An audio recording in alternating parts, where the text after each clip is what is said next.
cap and trade in general, and then we'll move on to Part B, which will focus on high-speed rail alone. Just some housekeeping. We do not have any recommendations to move items forward other than to hold them open for all departments, for all issues. And at the very end of Part A and Part B, we will have public comment on any of those issues. So we won't be doing it item by item, just so you know. So you have time to prepare your public comment. Let's see. Let's begin with an overview of the cap and trade, and Senator Nielsen will be here shortly. All right. Overview of the cap and trade program. Welcome. Thank you. We have Madam Finance Chair. and the LAO. Thank you, Madam Chair and Senator Pevley. My name is Ellen Moradi, and I'm with the Department of Finance. As Senator Wolk indicated, your staff has asked us to make brief comments today to provide a cap and trade program overview. Existing law requires the Air Board to adopt rules and regulations to reduce greenhouse gas emissions and authorizes the Air Board to adopt a market-based compliance mechanism to comply with this requirement. Existing law directs the expenditure of cap-and-trade auction proceeds to facilitate the achievement of greenhouse gas emission reductions and specified co-benefits, and includes provisions directing investment towards the state's most disadvantaged communities. 10% of the proceeds must be spent directly in disadvantaged communities, while 25% must provide benefits to disadvantaged communities. The 2014 expenditure plan adopted by the legislature invests $832 million in a broad portfolio of programs designed to decrease greenhouse gas emissions over the short and long terms and result in transformative changes. For 2015-16, the governor's budget adopts the same architecture and invests just over $1 billion in expenditures for a similarly broad portfolio of programs designed to decrease greenhouse gas emissions and provide many co-benefits. We also note that the SB 862 provisions continuously appropriating 60% of auction proceeds to specified purposes take effect with the 2015-16 budget. More specifically, SB 862 continuously appropriates 35% of auction proceeds to the Transit, Affordable Housing, and Sustainable Communities program, and 25% to the High-Speed Rail project. Both the current and budget year expenditure plans invest in sustainable communities and clean transportation, energy efficiency and clean energy, and natural resources and waste diversion projects. This portfolio of programs is administered by a dozen state agencies. You will hear more about those programs today from each department's representative. We note that the January 10 governor's budget allocates $1 billion in auction proceeds. Since that time, transportation fuels have come under the cap. The first quarterly auction with transportation fuels was held in February, and auction results released last week. That auction yielded $629.5 million in auction proceeds. In light of the increase in greenhouse gas reduction funds, the administration will be amending the 2015-16 governor's budget expenditure plan during the May revision. It is critical to note that the February auction provides information about one auction with transportation fuels under the cap, and there are challenges associated with amending the expenditure plan based on one auction. As a point of information, just last year, the level of proceeds varied dramatically. For example, in May 2014, the auction generated about $71 million in proceeds, while the November 2014 auction 6 months later generated almost $136 million in proceeds, a difference of $65 million. Also, the May revision will not include a revenue update. It will include an expenditure update, meaning that the administration will propose additional expenditures in an amount we feel is conservative and in an amount we are comfortable with not overcommitting. For future reference, we note that existing law, AB 1532, also requires the Department of Finance, on behalf of the governor and in consultation with the Air Board and other relevant state entities, to develop and submit an investment plan for the expenditure of cap and trade proceeds every 3 years. Expenditures must be consistent with that investment plan. The update to the investment plan is due concurrent with the release of the 2016-17 governor's budget next year. Last Friday, we released the annual March report due to the legislature on investments of cap-and-trade auction proceeds. That report discusses the status of projects funded with auction proceeds, the allocation of funds and the type of projects funded, potential funds to benefit disadvantaged communities, and estimates of greenhouse gas emission reductions and co-benefits for selected projects. We note that in light of the broad portfolio of programs funded by the legislature and the varying nature of the programs, administering agencies are at different stages in program development process.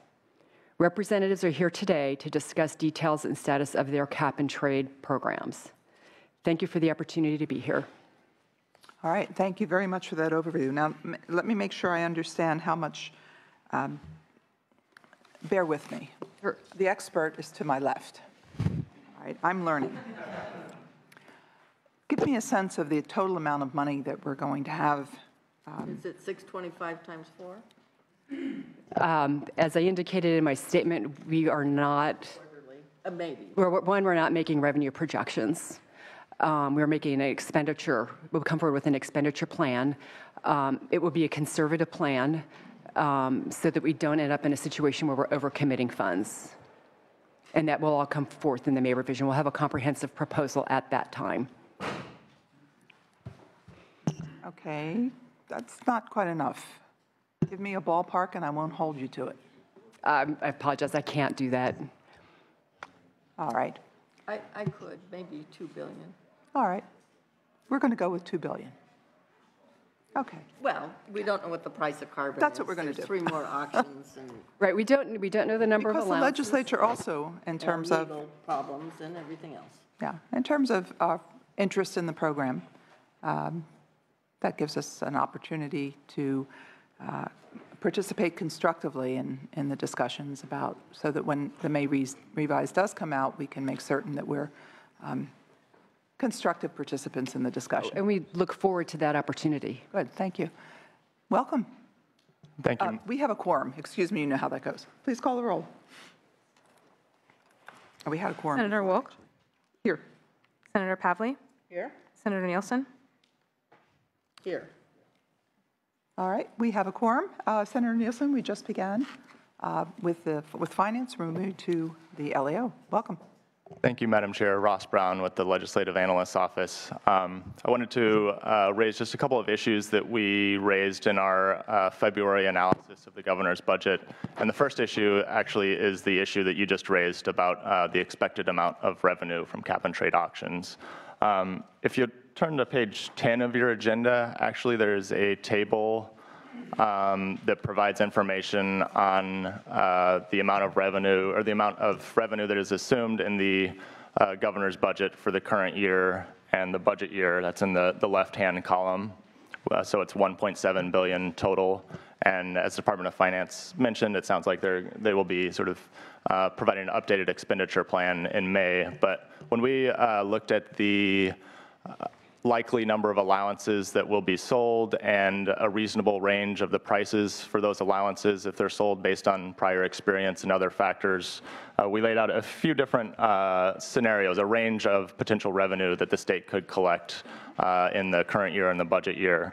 And if you focus in on the moderate revenue scenario on that table, which is second from the right-hand column, we think that's sort of the most likely scenario for the amount of revenue that the state would collect, but there is a lot of uncertainty. But if you assume that revenue scenario, then that would give the state roughly $3.7 billion over the 2-year period, which is $2 billion higher than what is assumed in the governor's January budget. Now, it's important to note that given the continuous appropriations for certain programs in 15, 16, and beyond, a portion of that would automatically go to some of those programs. But if you were to assume that amount of revenue, then roughly $800 million in additional revenue would be coming in 14, 15, and roughly $500 million in additional revenue that's not already going to some of those continuously appropriated programs would be available in the budget year. And the next issue that I just want to touch on very quickly is just an issue that we raised in our analysis on an issue to consider when thinking about how to spend some of the additional revenue. And it relates to sort of an interaction between the cap and trade program itself and the money that's coming in and how the money should be spent. Stepping back a little bit, again, the purpose of the cap and trade program is, one, to limit the amount of overall emissions from large emitters, being industrial emitters, electricity generators, transportation fuel consumption. So it's to limit the amount of emissions, as well as provide an incentive through trading allowances to identify the least costly mix of emission reduction activities. And we think there are some important interactions when the legislature considers spending on activities that affect emissions from those sources that are part of the cap and trade program. One, by spending on emissions from those sources, it might not affect the overall amount of emissions coming from those different sources. That's because the cap, if the cap is limiting the overall amount of emissions coming from those sources, by spending on activities that reduce one type of emission from those sources, it may simply free up allowances for another entity to emit more GHG emissions. And so there's this interaction between the cap and spending on activities from sources within that capped economy. So we think that's one important thing to consider. The other important issue to consider is that by changing the mix of emission activities that are undertaken and the activities to reduce emissions, it could potentially, by spending money on those activities, it could potentially affect the overall costs associated with reducing emissions from the capped economy. Again, the cap and trade program, one of the primary theoretical advantages is that it provides an incentive for the private market to find the least costly mix of emission reduction activities. If cap and trade funds are being used to encourage activities that are perhaps more costly than what would have otherwise occurred if the cap and trade system were allowed to operate on its own, then it could potentially increase the overall costs of meeting the 2020 emission reduction targets. So we just think that this is one of many important considerations that the legislature will need to be considering when thinking about evaluating different spending options and evaluating how effectively its cap and trade programs are operating. So I would be happy to answer any questions that you have. All right, thank you both. Are there questions from Senator Nielsen and then Senator Pavley? Sir, you've made a good point, and the analysis indicates the same. You speak to the uncertainty of these revenues, the vicissitudes of the economy, the ebb and flow. My concern is that we're trying to get our budget under control, the structural deficit, if you will. It seems to me if the legislature in its budgeting is not very careful, through obligation of cap and trade funds or dedicating them to this or that in a particularly continuous way, we bear great risk of aggravating future budgets. Am I correct? That's right. I mean, you're right that there's a lot of uncertainty around what the revenues would be, and so it seems given that uncertainty, one reasonable approach would be to budget cautiously, given you do not know how much revenue will be coming in, and that's one reasonable approach to addressing the issue. Can these revenues be dedicated to debt retirement?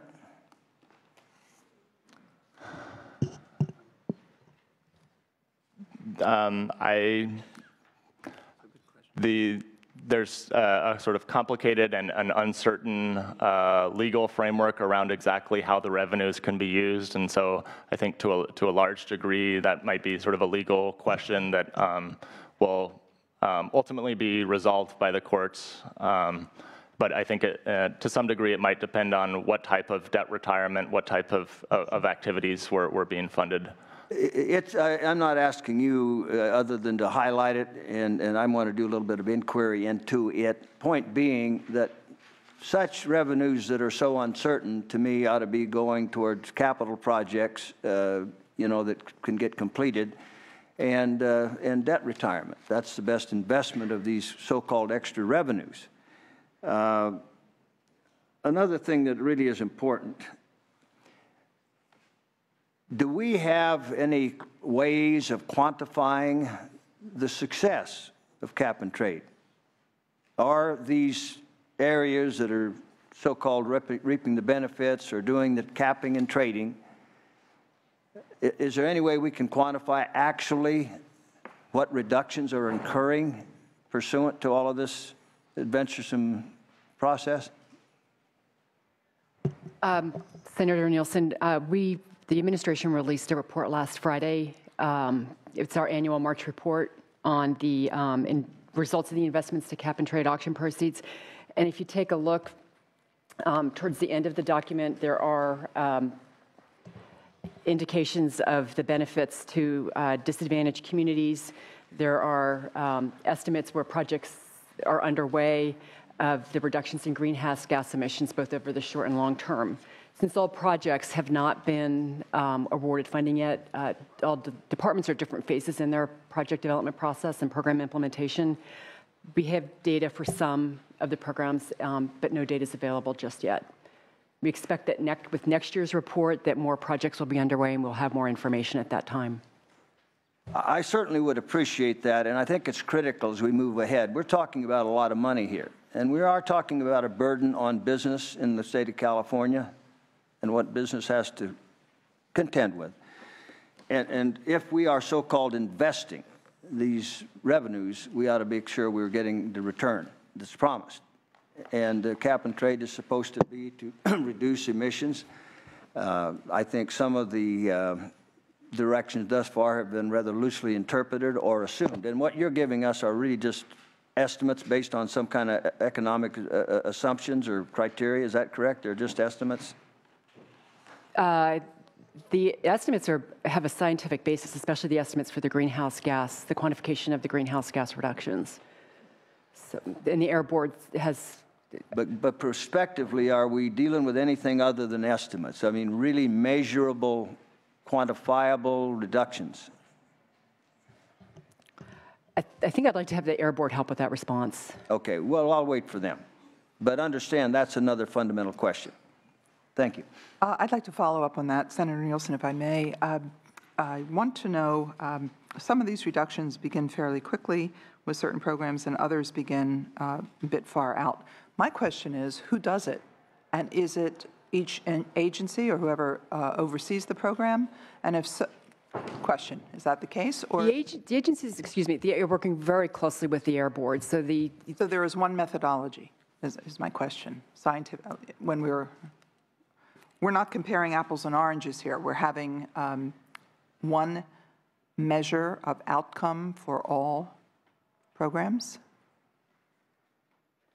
Who's in charge? The Air Resources Board sort of provides sort of the oversight for all of the different agencies that are administering these different programs, and they're tasked with providing sort of the guidance on exactly how to estimate greenhouse gas emission reductions and some of these other benefits, and also provide guidance on retrospectively trying to evaluate the success of the different programs. So the Air Resources Board sort of is tasked with providing that type of guidance. But the different programs are so different, and so the methodologies used to collect that information is very Good different. answer. I want to hear from them. Are they here?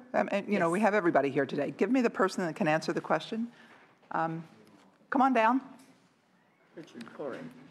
Hello, Mr. Corey. Welcome. Okay. There are a number of programs, Strategic Growth Council, ARB, number of programs, and probably a dozen or so. Again, essential. We need to figure out what the reductions are. We start the program in some areas and calculating in 2014. My question is simply, who does the calculation, and is the basis of that calculation identical across the departments? In other words, that's it. Who quantifies Who the quantifies, baseline, yeah. and then the number, Yeah, amount yeah, of yeah, yeah. GHGs that are reduced? Yeah, and thank you, Chair and members. ARB's role on this, we work with each of the agencies from a quantification standpoint. So the ultimate quantification and reporting of GHG reductions are based on our work ultimately with the agencies and based on quantification methodologies.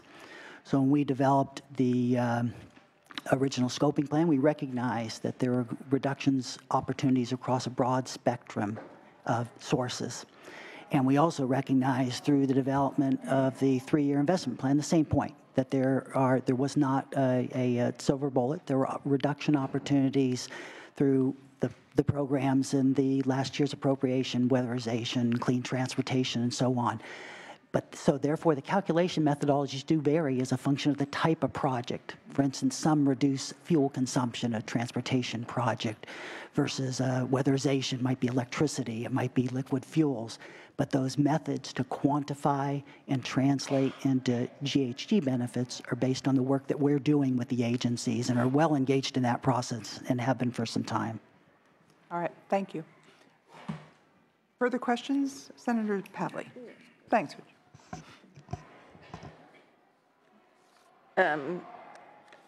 Department of Finance, you rely solely on the Air Resources Board for information on GHGs and all the legal lens we have to look through on expenditure of auction revenue.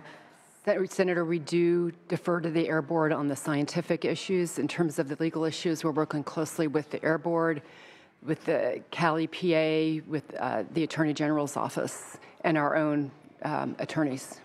Okay. LAO, have you looked at the Cal EPA environmental screen in determining disadvantaged communities? And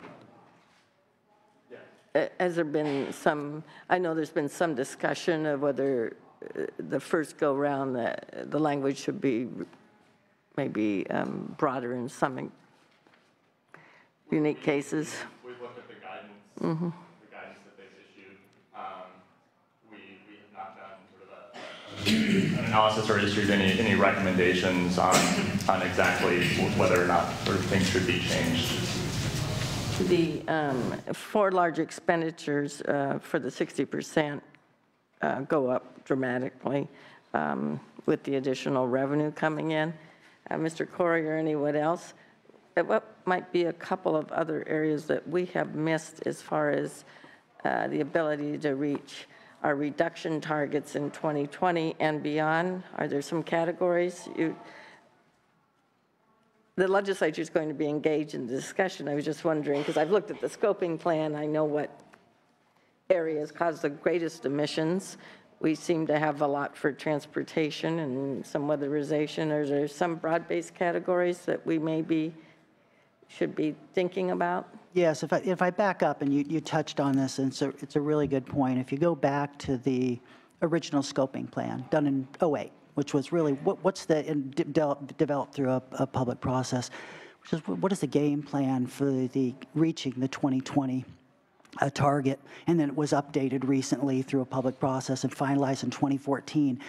And a key point came out through that analysis, and part of it is fundamentally based on the principle where the emissions coming from, and how do you apportion those emissions, and then where are the reduction opportunities. And it clearly tells a story. It tells a story that transportation represents about 40% of our GHG emissions, about 80% of our NOx, a large percentage of our diesel PM.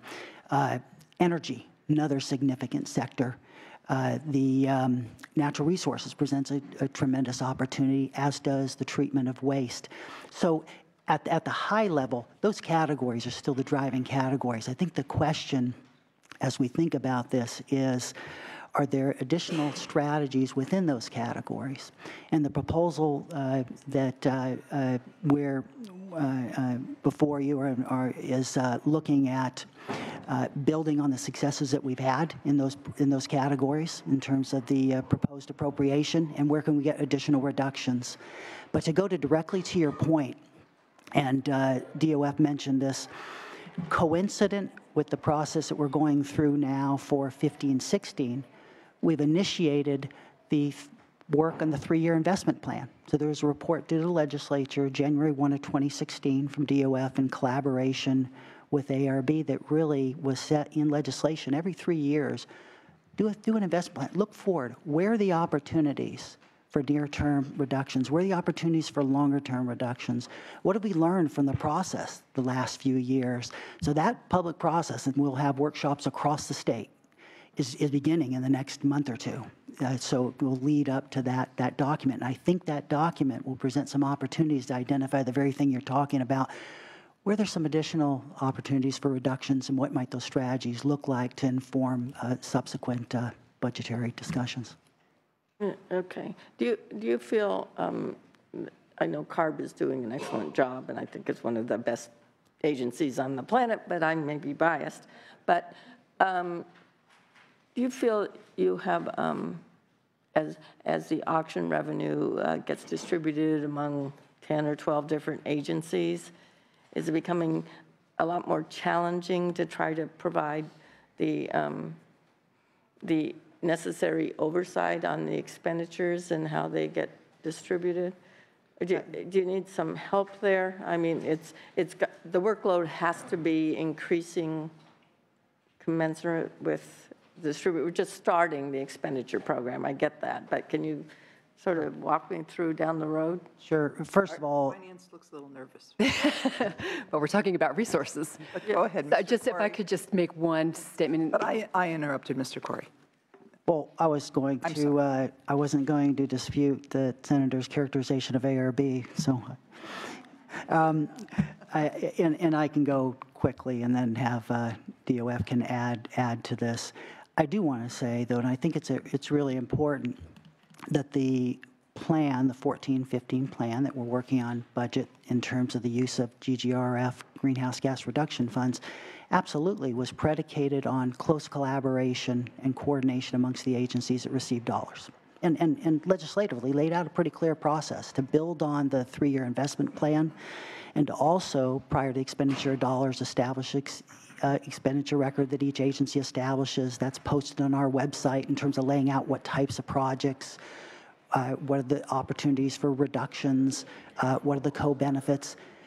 And it's always an opportunity to work through a new process with a lot of agencies. We've actually been very encouraged by it.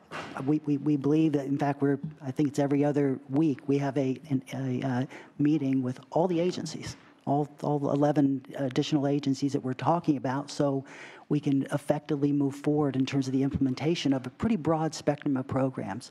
So my perspective is, administratively, no doubt, represents some challenges. A lot of agencies to coordinate with, but by working with them and establishing a common portal, if you go to our website, you can go to auction proceeds and basically see what the status of the different agencies that receive GGRF funds is in terms of where are they in the expenditure record, where are they with the solicitation. You can click on the solicitation. So can it be improved? You bet. And we actually need and had committed to work on a tracking process going forward to make that even more streamlined.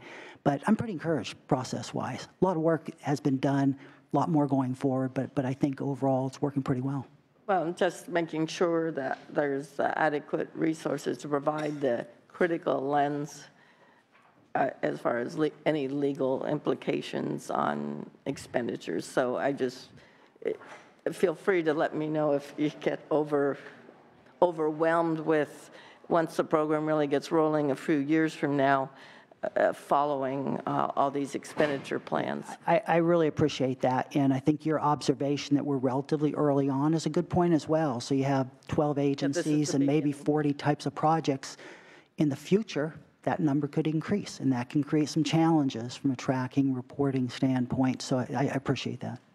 May I ask one final question? Sure, absolutely. But Finance wanted to say something before I interrupted everybody, so. Thank you. Just one comment. Last year, with the 2014 Budget Act, the legislature very generously provided additional resources to the Air Board to work with each of the recipient agencies. And so they are working very closely with them. It's possible that once that infrastructure is set up, and if the legislature chooses to add more programs, that perhaps some of the existing positions could be redirected to help with any new program.